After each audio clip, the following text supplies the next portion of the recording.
তিনটি খাবার যদি আপনি নিয়মিত খান, সেক্ষেত্রে আপনার কিডনি ধীরে ধীরে নষ্ট হতে থাকবে। আপনি কখনো জানতেও পারবেন না এই সাধারণ তিনটি খাবার আপনার কিডনিকে ধীরে ধীরে নষ্ট করতে পারে। তার মধ্যে সবথেকে গুরুত্বপূর্ণ খাবার হচ্ছে অতিরিক্ত লবণ খাওয়া। যে খাবারটি আমরা সবাই খাই এবং পরিচিত মনে হলেও লবণ খেলে হার্টের সমস্যা হতে পারে, কিন্তু না, লবণ খেলে শুধু হার্টের সমস্যা হবে এমনটি না। এটা আপনার বডিতে যে গুরুত্বপূর্ণ অঙ্গগুলো আছে সেগুলো মারাত্মকভাবে ক্ষতি করে।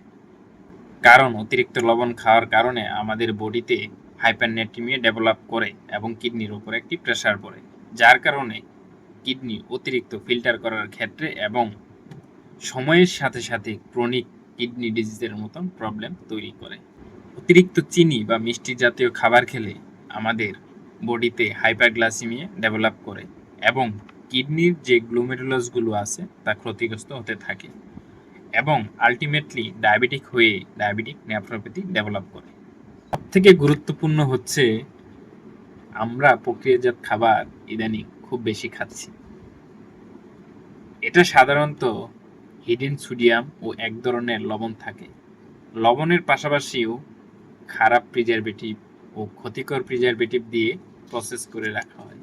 এই ধরনের খাবার লম্বা সময় খেলে আমাদের কিডনি ডিটক্স ক্ষমতা কমে যায়, যার কারণে বা আলটিমেটলি কিডনি ধীরে ধীরে নষ্ট হতে থাকে।